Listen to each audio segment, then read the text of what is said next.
So, good evening, good afternoon, wherever you are in the world. I'm Andy Jones and I'm a leadership coach. And welcome to this Culture Shift webinar. Now, what we're talking about today is going to be all about how we, as members of the hospitality industry, can change the culture or the perception of the culture that we have out there at the minute, certainly with the public.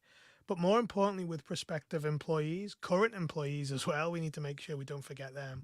But this is all about how we can attract more people, retain more people in our industry. And there's a few things I want to share today with you, which can help to give you a few stepping stones, the early part of our culture change framework.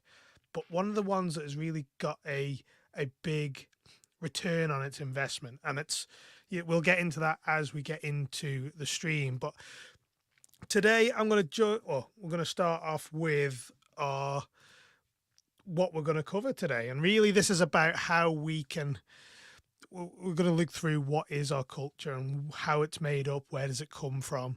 And then we're going to look at how hospitality is portrayed and some of the challenges we've got to overcome to get us out of this rut of, this perception of us being a very toxic, hard industry to work in. And we can't get away from the fact it's hard, but certainly the toxic element is something that we need to really address and get away from as soon as we can.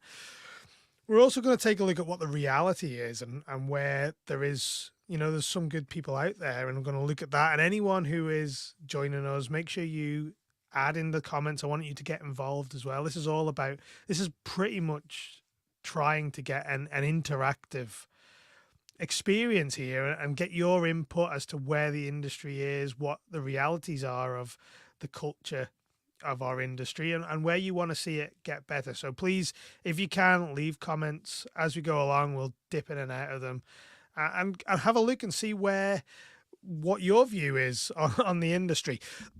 Pardon me. So we're going to have a look at that, and then we're going to get into how you can change your team, how you interact with your people, but more importantly, how you can help change the overall industry, because that's really what we need to try and get into as best we can. So what is our culture? Where does it come from? What does it do? So essentially, it's your organization's personality. It's your character that your business has as one, its interaction with employees and how they feel when they're in the workplace, but also it has an impact on the guest. And we're going to get onto that shortly. But it's really an aggregation of your people's behaviors and what they show on a day-to-day basis and how that impacts other people, how it impacts you as a leader or as an owner, and how it can make your life a lot harder. But really, it changes how your people show up and how you can then get the most out of them, and they can get the most out of the work and have fulfillment in their work. If we can't get our culture right, sometimes that's very hard to do in terms of struggling to have people come in to help move the business in the direction we want it to. And certainly in our industry, in hospitality, that is really key, that we have people show up at their best, because as we've got there, not only does it impact on your attraction, your retention, your productivity, your innovation, and your morale, most importantly, it impacts on your guest experience. And that's a really important part of what we do as hospitality industry operators. Essentially, that's what we sell. We sell a guest experience. And if we're not getting into making sure that experience is right, we're certainly and as we got there, we're losing revenue, and more importantly, we're potentially losing profits. And that is a direct reflection of your culture and how your people show up every day. Their interaction, if they're not happy or if they are happy, has a massive impact on that guest experience. And that is exactly what we're looking for, is trying to maximize and optimize your guest experience. And that's what culture does. That's the power of it. It really is that powerful. So where are we? How are we portrayed? How are we seen by customers? And this has a lot to do with what people see, whether that's on TV, and we talk about the Gordon Ramsay effect. And by all accounts, Gordon Ramsay is a phenomenal leader. He knows how to look after his people. And really, it's on a show, isn't it? It's a TV show, and part of it is put on. And I hope I'm not doing Gordon Ramsay a disservice, but in reality, him as a leader, I've heard great stories about what he's truly like. But what that does with these TV programs, whilst they make great telly, they are really damaging, because we have parents watching these programs that when their children start to look and say, actually, hospitality is where I want to go, that can have a really damaging effect, because that's what they think it's like. And certainly in the past, and still currently in some businesses, that's probably what it's still like. But there's a lot of great businesses where that sort of behavior, certainly in the kitchen, and where it's more prominent, is not something that is going to be acceptable going forward. So we have that to overcome. And then we turn to guest experience. And just as I was saying in the previous slide, we could see, people impacting guest experience, or certainly the customer's guest experience can be impacted by, they can tell when one of your employees isn't happy. They can see it, they can feel it, the service reflects that. And therefore, they think that your business is, and it may not be, across the whole business that you're having this issue, but could be maybe with one or two people. But that's the lasting impression you have on a customer. You're not going to get that repeat business. You're not going to get the word of mouth advertising that you really need, because that's so important as well. And that. So we need to make sure that is one of the reasons why our culture is portrayed in such a way. Now, media coverage, and I've got a few slides there, a few snippets from online, and this is really what we're up against. When anyone searches about going through into hospitality, this is the thing we have to come up against. And we've got survey finds perceptions of low pay putting young people off hospitality jobs. Now, it's not only the low pay and across the board, it's not everywhere is paying low wages, but what we have got here is a messaging that's out of our control as an industry, but has some truth. And I'm not saying this doesn't happen. Certainly where we talk about the call for creation a body to tackle poor working conditions in the hospitality sector, or, hostile hospitality survey finds decent work conditions still missing from too many menus. Now, what we can't have is, getting upset about these things, because they are true. A lot of them come from the reality of the hospitality industry. People are actually going through these things. So it's our industry is creating this bad press for itself, therefore putting more people off. And this is what we have to get up and make sure that we're intentional about our culture. And that's exactly what we're talking about today. The other part of it is that we know it's high stress, it's high pressure. People are put off by that. Low pay, as we've just mentioned, is an issue that is, or certainly that's the reputation that hospitality has. So we've got that, and there's no development opportunities. The youngsters of today are after development opportunities. That's what they want.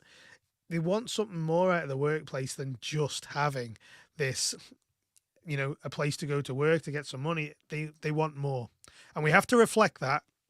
Now, reality, if you are now listening to this, you're in the hospitality industry, I want to know what your view of the hospitality culture is, whether in the past, in the present, or certainly where you would like to see it in the future as well. This is what I love about this platform, is we can get involved in these conversations during these events. But truly, it's a mixed scenario out there. It's a mixed situation in that it isn't across the board that everyone is running their business awfully or treating their people awfully. My passion is all about people, because the people are the ones that run the business, from your serving or your wait staff all the way through to your GM, your leadership team. They're all people, and we have to look, you can't discount that from the equation. So there are great people out there.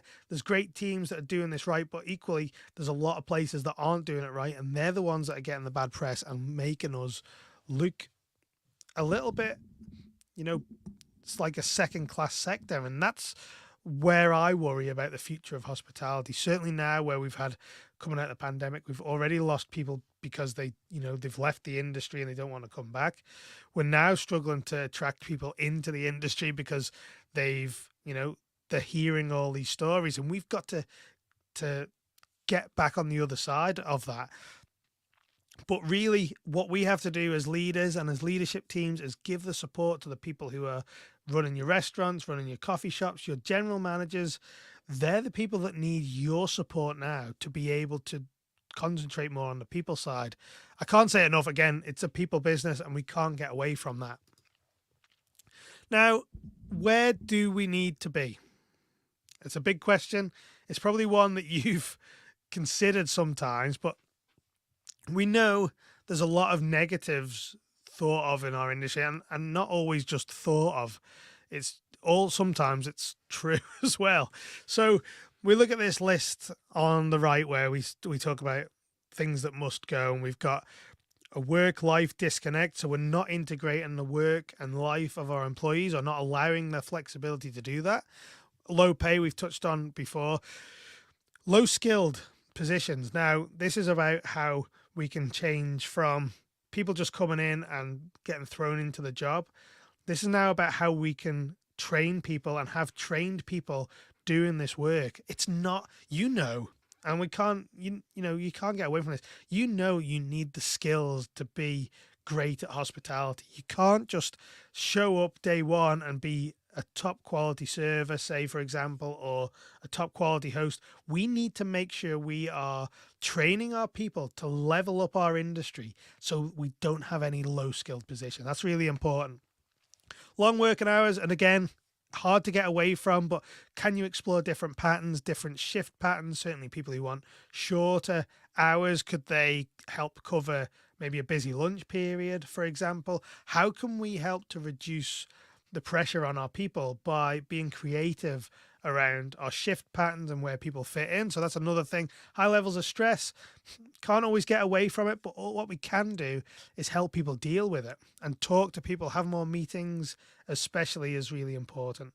So that's another thing that we need to consider. How can you reduce the stress of your people? Working conditions shouldn't be in the question.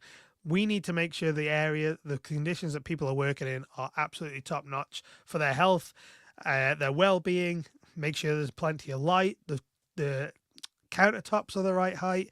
These are the things we have to be nailing every single time, because all it takes is one person to come into your business, work for 4 or 5 weeks, realize how awful it is, and then they go somewhere else. And what do? They talk.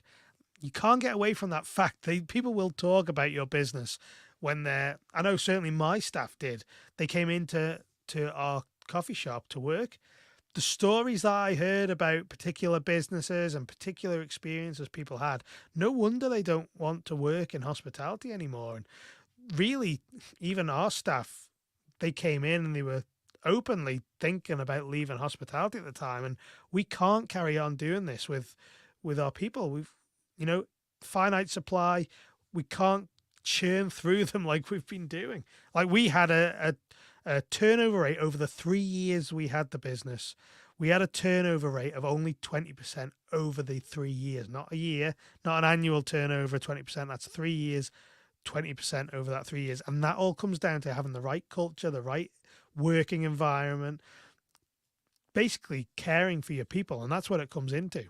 So you can see the list there. I'm going to move on to what we need to have in our industry to really nail our culture. And a big part of that is our values. If you listen to the podcast, you will know I constantly go on about how important your values, your mission, and your vision are. They are the cornerstone of your culture, your drive, your motivation for your people. This feeds into so many things. And certainly if you're an owner and you're trying to get your time back from the business, you need to have this in place, because what this does is it's all about it gives you that guide, or it gives your employees the guide when you're not there. So this reflects you as an owner or as a manager, and your people are able to use it as a tool to interpret or make decisions based on it. That's how important your values are. And we'll get onto that in a second. But we don't get anything from culture if we're not having, or it's not backed up with strong leadership. You cannot cascade down this new culture you want if you as a leader are not enforcing it or holding people accountable to your culture. You also need to make sure that you are showing the behaviors that you're expecting from your people as well. Too many times do we see these things get passed down from our senior leadership teams, but actually when you look closely, the senior leadership teams aren't actually doing what they are asking you or asking our employees to do with their their time and how they behave. So just going to pull this up here. So we've got, you see, this is another experience that someone has had. Totally, Andy. So many people left the industry and probably will never return. So this is again talking about, certainly from the pandemic, people have gone and seen other businesses and realized that it's better on the other side than it was in hospitality. And again, whilst it's not the case across the board, the industry, the sector is losing people, regardless of the fact of how good individual businesses are. This is our reputation again. So, sorry, coming back to so people focused. I know, well, you know as well, if you're again a listener of the podcast, how much of a focus I have on people, and certainly my approach as a coach is very much around the people side of the business because that impacts on so many areas. But we need to make sure we're following that through with empathy and respect for people because they see that. And this is, again, foundations of building a great culture. But if we're trying to bring in a new culture with our teams, if we're not showing them empathy or showing them respect, what can we expect from them coming through and bringing their A game when we need it most? So we need to make sure that we're caring for them, we're showing empathy, we're helping them, supporting them where we can.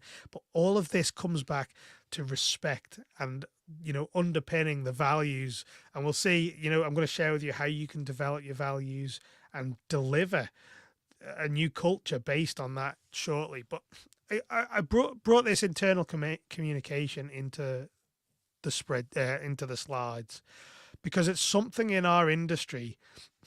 We always talk about building connection with our employees, but this is something that is lacking. People come in to work their shift. They go straight into, more or less, generally, they'll go straight into their shift. No one really talks to one another. Before they know it, it's the end of the shift, crazy rush of a shift. They're packing up, they're rushing to get home, and they're out the door.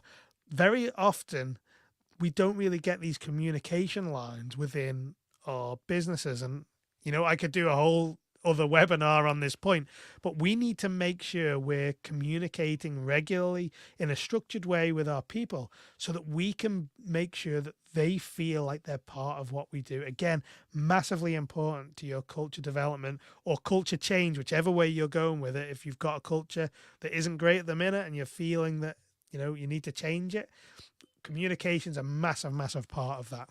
And on the last point here, workload moderation, Jim Taylor, he actually put a post out last week and he said it's not about we don't want our people to work hard, because that's us. That's our hospitality industry. That's what we do. What we don't want is for them to work too hard. And we need to make sure that we're able to look after their well-being, and that's where it comes in. But there's benefits from a revenue point of view as well. So, for example, we had an ice cream kiosk in our coffee shop, just like a window on the outside, massive queues that would go the length of our cafe outside the shop. And when I took over, we decided we'd put an extra person in there. So we went from 2 to 3. That allowed 2 people to concentrate on serving the customers.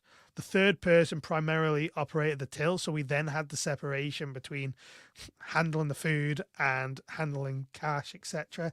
But what it did is it meant that we created a better customer experience. We turned over more people. They weren't standing in the queue for quite as long as they would normally be in the past.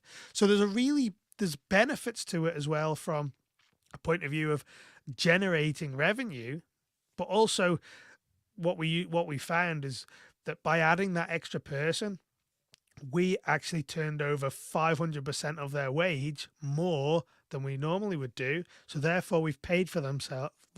They pay for themselves plus more. So always something to consider by what you may think is increasing your costs, certainly from a labor point of view. And I know we want to save. It's one of our biggest costs. We know we need to be tight on it, but let's not be so tight that it actually detriments us and our guests and therefore our reputation.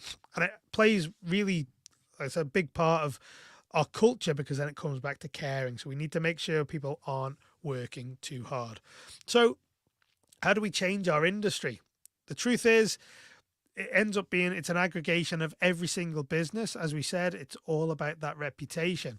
But what we now need to do is start to change one piece at a time. So even you joining me on this webinar, you've made or you've got an interest in understanding what a culture change is and what it means. So now you are in a position where you are one of the people who is driving this change. And if we can start to get more people thinking like you do, start to change cultures within their teams, even I call them micro cultures. So maybe a supervisor or a team leader or a kitchen manager is able to influence their team, their direct reports. That's where we can bring, you start to generate a culture from that point and grow it out. So we need to make sure that we don't think it's just a drop in the ocean. If you can change a small amount a little bit at a time, that's going to start to aggregate and create a big change. But really it starts with that one person, then you get a team, then it develops into a business. And if we can do that in more businesses, that's the goal. But really what we need to do is to educate new entrants who are coming into the hospitality industry as operators. This is a really big point. If we can get them, new people that are coming in, to understand the power of culture and what a great culture is, we can start to see we're not bringing in important bad practices or cultures from that point. So again, actually on the same point is with our, the people we're hiring, make sure we're hiring people who can demonstrate a very close connection to the behaviors you're looking for in your business. Another really, really important point to consider. But it starts with you, and we've got to remember you're the leader, you're in control of the business, and if you're not driving this change, then you may struggle to make it sustainable. You might get short-term gain, but we might not necessarily get the drive that you need. So how do I change a culture? How do you change a culture? It starts little bits at a time, and culture change is big because it's not only about just issuing a policy and say, here you go, we need to act like this from now on. There's habits, behaviors that you have to break down. And that's what we cover in our Culture Change Accelerator course. It's all about not only how you can develop your values, but more importantly, how you can implement, develop, and maintain, most importantly, that culture, because it does take work once you get it going. It's not a case of just doing it once and set it free. You've really got to be in a position where you are intentional about it all the time. So we have to always keep that in mind as well.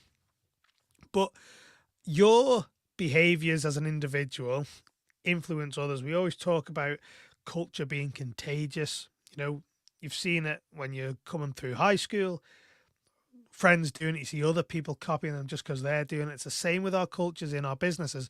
We must be conscious of how we show up as leaders and how that impacts on your people and how that manifests itself in how we show up, whether it's with customers, whether it's with colleagues. We need to be really, really mindful of that. But it does start with your values, your mission, and your vision. And we're going to get onto that now. I'm massive about this. So really, this is about how those three elements, that trident in a way, and that's pretty much got a picture of a trident. But this is about how that combines together to create your purpose. But it all hinges around your values, which is there in the center. Your vision, that's your future. Where do you want the business to go? Where do you want it to be? What goals have you got, essentially? That's what it is. But this three, with coaching clients, when I'm working with people, this is the first step. We have to nail down our values, mission, and vision, because that's the driver force. That's where everything comes from. Every strategy, every goal, every intention, it all stems from your values, mission, and vision, your purpose. Now, your mission, that's your reason that you exist as a business. Why are you there as a business? And how can you then change to give more of an impact on where your business fits in the community, whether it fits in the industry as a whole? That's where your mission comes in. But more importantly, your values are essentially your fundamental beliefs and your principles. But really, when it comes to differentiating between your values and your business values, a lot of people tend to try and make up different values that represent what the business is. But really what we want to be doing is taking our larger set of personal values and transposing them into a set that is specific for your business. So we've got Andy, you're talking about leaders. How can we make sure we choose the best leaders to work for? Is there any tips you can provide the audience on how to discover good from bad leaders? I think really during an interview, if you're going to work for, first of all, I would check out all the social media. You start to pick up what, a good culture in the social media, and you see how, I don't know, customers interact with how the social media account interacts with customers. What's their public presence like? And that's always somewhere I would start first and foremost. But really, my advice would be, when you get into an interview, is to almost reverse the interview.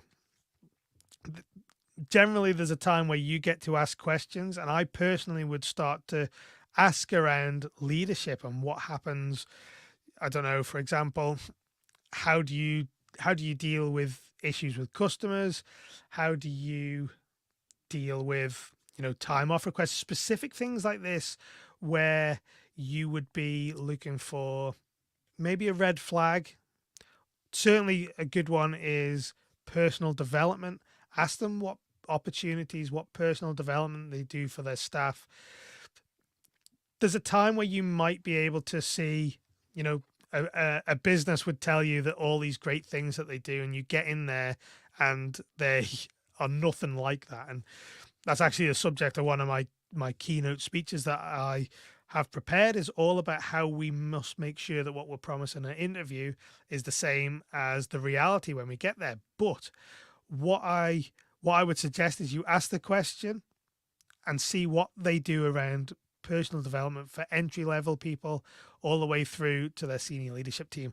That's the sign of a great culture that recognizes its people, understands what they need and what they want from their work, and delivers on that.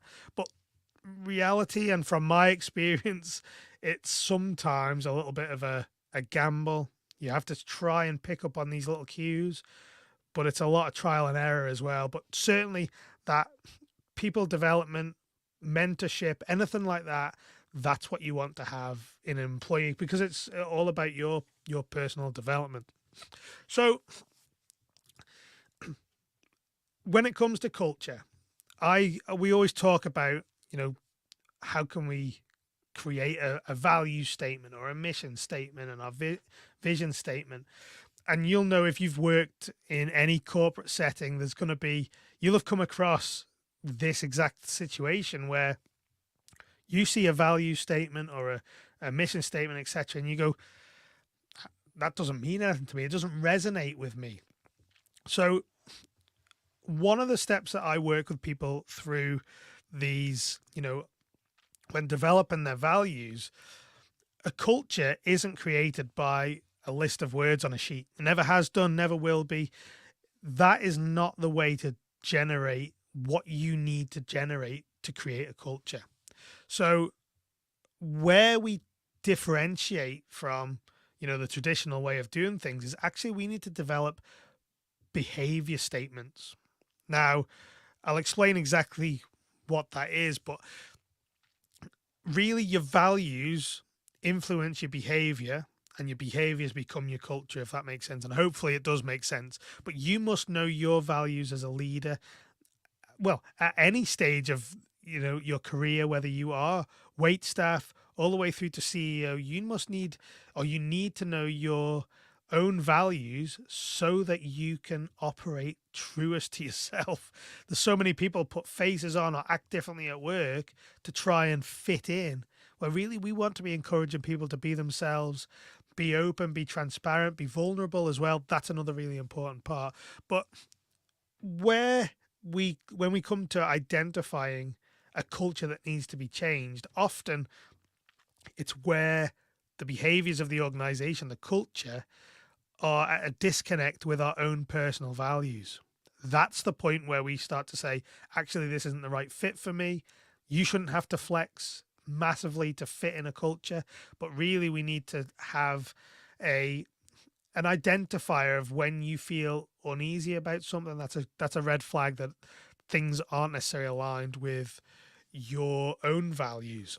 So what are your values? You as an individual, you need to start with your core beliefs. What do you believe in? And when it comes to identifying what core values you could have, you can, if you go on to Google, just Google core values list, and you'll find so many out there. And it's a really great starting point for you to begin to generate your own list of values. Now, just to take some examples, just so I can explain what we mean by values. So we've got accountability, awareness, balance, calmness, caring, certainly one that you should have on your list, empathy, another one, energy, dependability, integrity.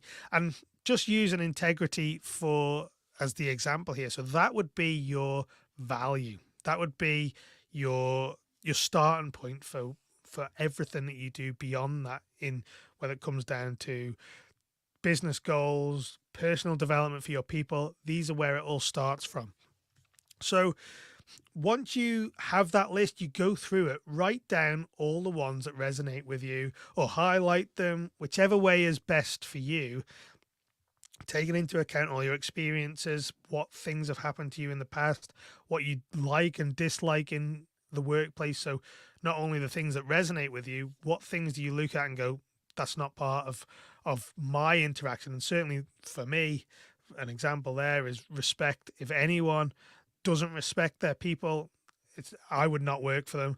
I won't work with them as a coach, because that's a fundamental building block of trust and leadership and culture. So just a few examples there, but once you have your list, write them down in order and start to make, from a personal point of view, the top 10, prioritize them. So 1 to 10, and see which ones come up to you, which is most important to you, and then work down to least important.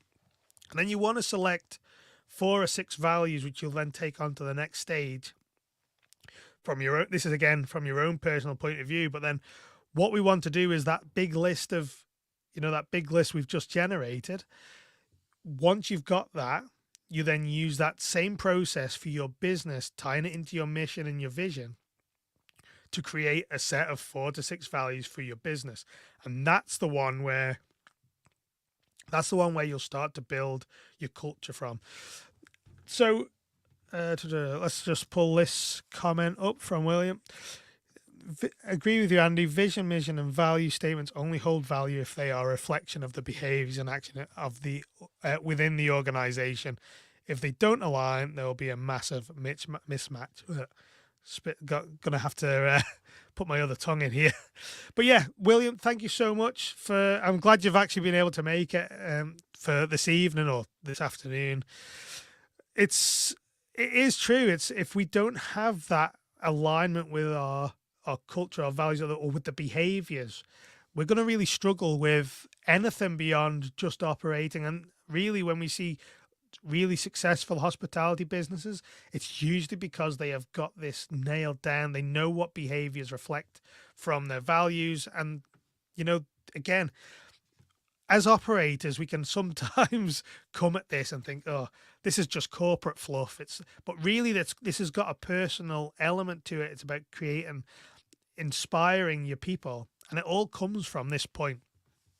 So when we've got our list of behaviors, list of values, sorry, we're then going to turn to a step which not many people or not many businesses actually do, because it's not often talked about. But like we say there, and we've already spoken about it, values alone don't create your culture. It's your behaviors that create your culture. So once you've got your list of values that are bringing into your business, now is the time where you will generate behavior statements. Now, to put this succinctly, this is about how do you transfer your value statement into real life behaviors? What do they look like? And I'll use the example of integrity. I wrote that down, how my behavior statement around integrity. So just to give you an example of how this would work. So integrity, the quality of being honest and having moral principles. It's about doing the right thing for the business and not what is easy or easiest for me. So working in when you're working with that in real life, if you had that as a behavior statement, what that does is that shows your employees what is expected of them.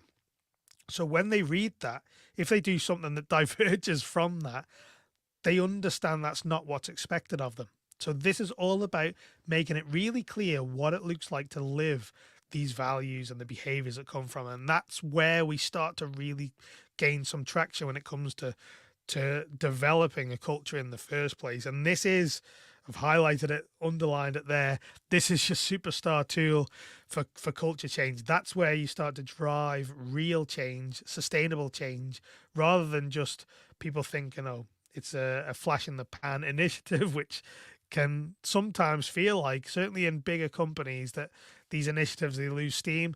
We need to make sure that we're getting people buying into a new culture from the outset. And there's a lot more that goes into it from a point of view of how we can break down an existing culture and develop again. Again, on our Culture Change Accelerator, the course, we're going to go through that step by step, how you can not only develop your behaviors, but how do you start to change the habits of your people. And there's tools and strategies we'll share in there which can really help you when it comes to implementing this.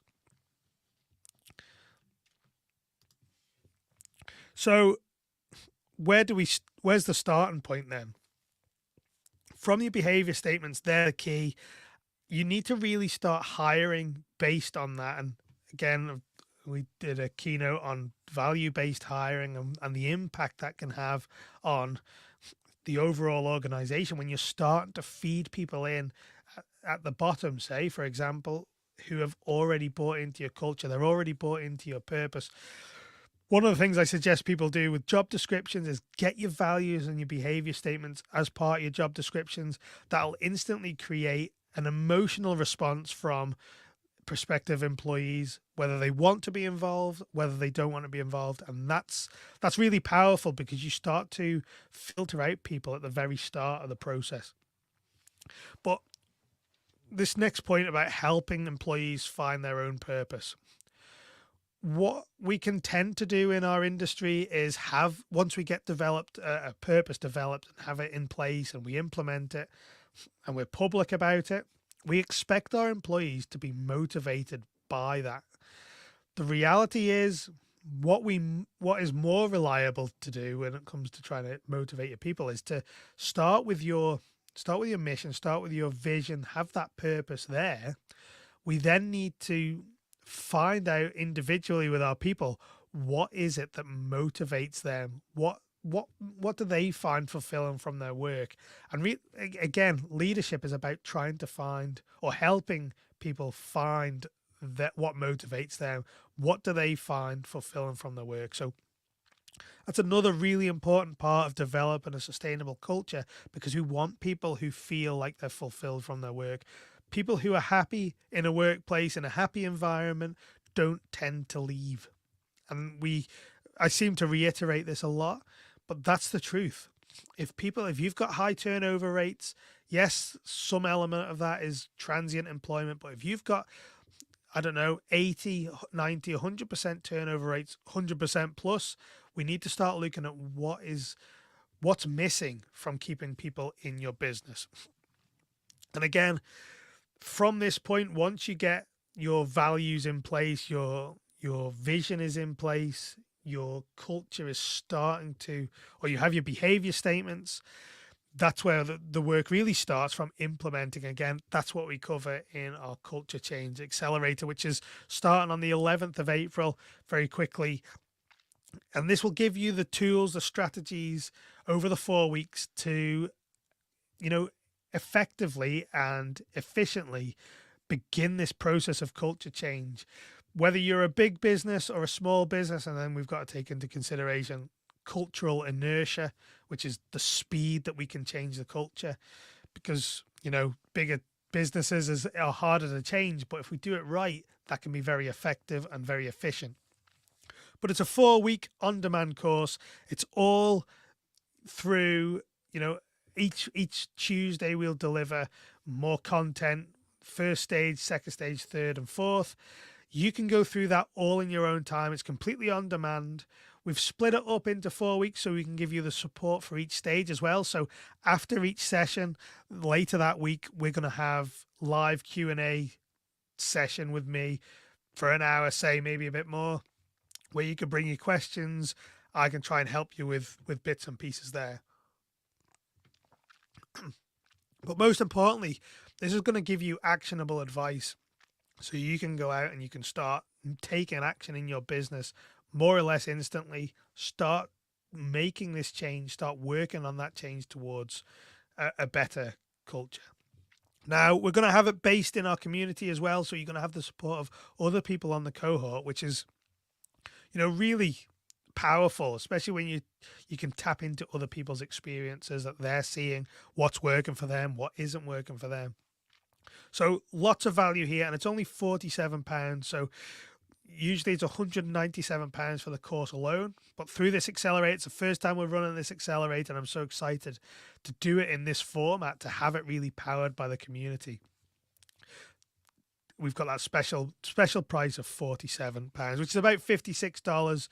And it's gonna be, you're gonna come to the end and you're gonna have the tools and the strategies to make your life as a leader easier. And that's really what it's all about. It's about me serving you to do exactly that. But if you're interested in that, head over to, there's a link there, thecafehustle.com/culture, and you can sign up to the accelerator, and we'll get you in there on the 11th of April and really start driving you towards making your business better and easier to run for you, which is really that's the goal. So listen, thank you so much. I appreciate you joining me for this session. And really, if there's any questions now, if you've got them in the comments, please drop them in there. Let me see any questions you've got that I can help with you now. We'll hang on for a few minutes to see if any come through. But really, for me, we as an industry, we have a responsibility to make sure our culture is right. And that's right for the mental health, the well-being of our people, their physical health. We need to make sure that we're creating a really positive environment, one that doesn't add to any stress, doesn't make things worse for people if they're struggling with stuff outside of just work life. Again, as a leader, we have to take into account all these things. So, but yeah, let's have a look here. Let's make sure we've not missed any comments or anything like that. Let's have a look very quickly. Just do one last check. Thank you again for joining me. I really appreciate it. I do. It's great to have people here and to join me. But listen, in the meantime, if you've got any questions that we haven't been able to pick up in here, drop me an email at andy@thecafehustle.com. Be happy to respond to you and join the conversation, have a conversation with you as well. But listen, thank you for joining me, and I hope you join us on our next episode of the podcast as well. We've got some great podcasts coming up in the next few weeks, so look out for them. Make sure you subscribe. Also, YouTube, if you're listening on YouTube, we've got our YouTube channel is starting. We're going to launch that in the next week or so as well, so we're going to have all the videos up on there. So yeah. Anyway, thanks for joining me. Speak to you soon.